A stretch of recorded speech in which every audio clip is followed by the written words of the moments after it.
Hello hi friends, ಎಲ್ಲರೂ ಹೇಗಿದ್ದೀರಾ? ಎಲ್ಲರೂ ಚೆನ್ನಾಗಿದ್ದೀರಾ ಅಂತ ಅಂದ್ಕೊಳ್ತೀನಿ. ಇಲ್ಲಿ ನಾವು ಮಸಾಲೆ ರೊಟ್ಟಿ ಮಾಡೋಣ ಅಂತ ಮಾಡ್ತಾಯಿದ್ದೀನಿ. ಇಲ್ಲಿ ನಾನು ಅದಕ್ಕೆಲ್ಲ ತರಕಾರಿ ಎಲ್ಲ ಜೋಡಿಸ್ಕೊತಾ ಇದ್ದೀನಿ.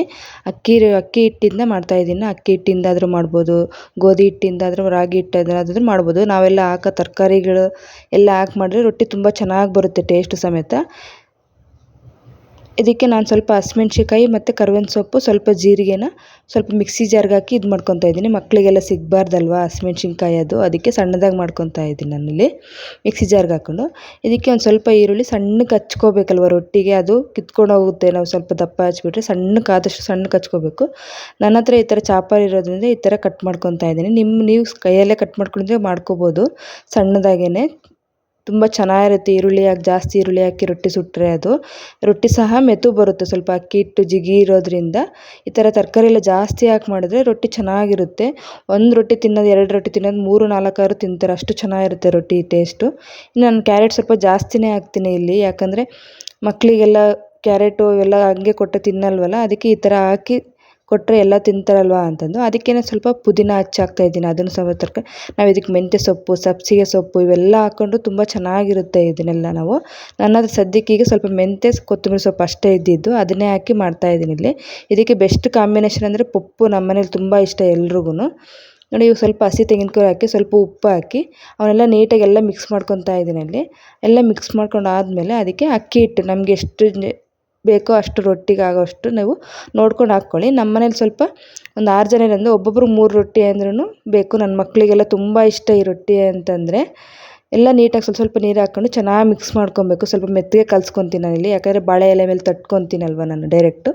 ಈ ಥರ ಮೆತ್ತಗೆ ಕಲಿಸ್ಕೊಂಡ್ರೆ ಹಿಟ್ಟನ್ನು ಬೇಗ ಚೆನ್ನಾಗಿ ನೆನೆಯುತ್ತೆ, ಇದಾಗುತ್ತೆ. ಚೆನ್ನಾಗಿ ಸ್ವಲ್ಪ ನಾದ್ಕೊಂಡ್ಬಿಟ್ಟು ಒಂದು ಸ್ವಲ್ಪ ಮೇಲೆ ಎಣ್ಣೆ ಹಾಕ್ಬಿಟ್ಟು ಸ್ವಲ್ಪ ಹೊತ್ತು ಮುಚ್ಚಿ ಅಷ್ಟರಲ್ಲೇ ಚಟ್ನಿ ಮಾಡ್ಕೊಂಡ್ಬಿಡ್ತಾ ಇದ್ದೀನಿ ಅಲ್ಲಿ. ಚಟ್ನಿ ಮಾಡಿ ನಮ್ಮ ಮಾವ ಆಗಲೇ ಸ್ವಲ್ಪ ಟೈಮ್ ಆಗಿತ್ತಲ್ಲ, ಅವರು ರೆಡಿಯಾಗಿ ಹೊರಟರು. ಅವ್ರಿಗೆ ಸುಟ್ಟು ಕೊಟ್ಬಿಟ್ಟು ಈಗ ನಾನು ಸುಡ್ತಾ ಇದ್ದೀನಿ. ಹಂಚಿನ ಮೇಲೆ ಡೈರೆಕ್ಟ್ 2 ಸುಟ್ಟುಬಿಟ್ರೆ ಸರಿ ಹೋಗುತ್ತೆ. ಈ ಥರ ಬಾಳೆ ಎಲೆನ ಈ ಥರ ಕಟ್ ಮಾಡಿಕೊಂಡು ಇಟ್ಕೊಂಡು, ಈಗ ಹಂಚೆ ಖಾಲಿ ಇತ್ತಲ್ಲ, ಫಸ್ಟ್ ಹಂಚಿನ ಮೇಲೆ ತಟ್ಕೊತಾ ಇದ್ದೀನಿ. ಅದು ತಣ್ಣಗಿರುತ್ತಲ್ವ, ಅದರ ಮೇಲೆ ತಟ್ಬಿಟ್ಟು ರೊಟ್ಟಿ ತೆಳ್ಳಗೆ ಚೆನ್ನಾಗಿ ಬರುತ್ತೆ ರೊಟ್ಟಿ. ನಾವು ಎಷ್ಟು ತೆಳ್ಳಗನ ತಟ್ಕೊಂಡ್ಲಿ ಅಷ್ಟು ಚೆನ್ನಾಗಿ ಬರುತ್ತೆ. ಟೇಸ್ಟ್ ಅಂತೂ ತುಂಬ ಚೆನ್ನಾಗಿರುತ್ತೆ ಈ ರೊಟ್ಟಿ. ನೋಡಿ, ಹಂಚಿನ ಮೇಲೆ ಸ್ವಲ್ಪ ಕೆಳಗಡೆ ಎಣ್ಣೆ ಹಾಕ್ಬಿಟ್ಟು ಈ ಥರ ತೊಟ್ಕೊತಾ ಇದ್ದೀನಿ ಇಲ್ಲಿ. ಡೈರೆಕ್ಟ್ ಪೇಪರ್ ಮೇಲೆ ಆದರೂ ತಟ್ಬೋದು, ಅದರ ಹಾಕಿ. ಅದೇ ಈ ಥರ ಹೆಂಚು ಹೆಂಗಿರು ಇದಾಗುತ್ತಲ್ವ, ಹಂಗೆ ಹಂಚಿನ ಮೇಲೆ ತಟ್ಟಿ ಸ್ವಲ್ಪ ಹೊತ್ತು ಮುಚ್ಚಿಬಿಟ್ರೆ ಅಷ್ಟೊತ್ತಿಗೆ ಬೇಯೋದ್ರೊಳಗೆ ಇನ್ನೊಂದು ಇಲ್ಲಿ ಬಾಳೆ ಎಲೆ ಮೇಲೆ ತಟ್ಕೊಂಡ್ಬಿಡ್ತಾ ಇದ್ದೀನಿ ಇಲ್ಲಿ.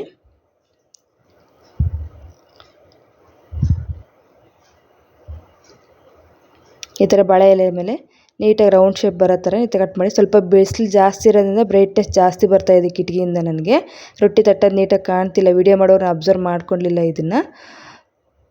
ಈ ಥರ ಸ್ವಲ್ಪ ತೆಳ್ಳಗೆ ನೀಟಾಗಿ ತಟ್ಕೊಬಿಡ್ಬೇಕು.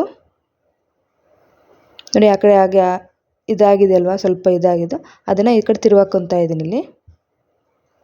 ನೀವು ಎಷ್ಟು ತೆಳ್ಳಗೆ ಸಮೇತ ಮಾಡ್ಕೊಬೋದು, ಅಷ್ಟು ಚೆನ್ನಾಗಿರುತ್ತೆ. ನೀವು ಹಾಕಿರೋ ತರಕಾರಿ ಆ ಟೈಮಲ್ಲಿ ಹೇಳಿದ್ನಲ್ವ, ರಾಗಿ ಹಿಟ್ಟು ಮಿಕ್ಸ್ ಮಾಡ್ಕೊಂಡ್ರೂ ಚೆನ್ನಾಗಿರುತ್ತೆ ರೊಟ್ಟಿ. ಅದಕ್ಕೆ ಗೋಧಿ ಹಿಟ್ಟು ಅಥವಾ ಜೋಳದ ಹಿಟ್ಟು ಹಾಕ್ಕೊಂಡ್ರೂ ಚೆನ್ನಾಗಿರುತ್ತೆ. ನಮ್ಮಲ್ಲಿ ಸ್ವಲ್ಪ ಅಕ್ಕಿ ಹಿಟ್ಟು ಜಾಸ್ತಿ ಟೇಸ್ಟ್ ಚೆನ್ನಾಗಿರುತ್ತೆ ಅಂತ ನಾನು ಅಕ್ಕಿ ಹಿಟ್ಟಿಂದನೇ ಜಾಸ್ತಿ ಮಾಡೋದು. ಮೊದಲೇ ಒಂದು ವೀಡಿಯೋದಲ್ಲಿ ನೀರು ದೋಸೆ ಮಾಡುವಾಗ ನೋಡಿಸಿದ್ದೆ ನಾನು ಆಗಲೇ, ಅಕ್ಕಿ ಹಿಟ್ಟು ಯಾವ ರೀತಿ ಮಾಡಿ ನಾನು ಬಳಸ್ಕೊತೀನಿ ಅಂತ. ಅದೇ ಹಿಟ್ಟಿಂದನೇ ರೊಟ್ಟಿ ಮಾಡೋದು. ಇದರಿಂದ ತುಂಬ ರೆಸಿಪಿಗಳು ಮಾಡ್ಕೊಬೋದು ನಾವು ಅಕ್ಕಿ ಹಿಟ್ಟಿಂದ. ನೋಡಿ, ಈ ರೀತಿ ಚೆನ್ನಾಗಿ ಸುಟ್ಕೊಂಡ್ಬಿಡ್ಬೇಕು ರೊಟ್ಟಿನ.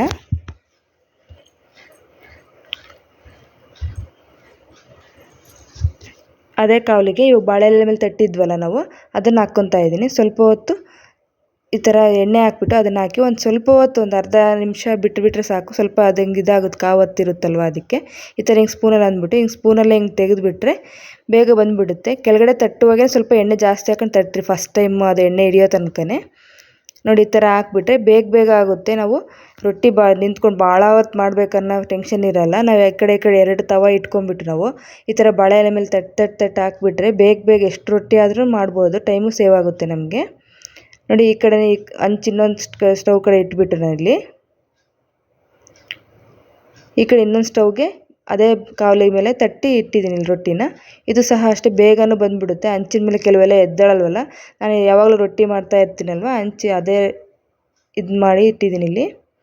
ಓಕೆ ಫ್ರೆಂಡ್ಸ್, ಈ ಥರ ರೊಟ್ಟಿ ಎಲ್ಲ ತಯಾರಾಯಿತು. ನೀವು ಒಮ್ಮೆ ಟ್ರೈ ಮಾಡಿ, ಹೇಗೆ ಬಂತು ಅಂತ ಕಾಮೆಂಟ್ ಮಾಡಿ.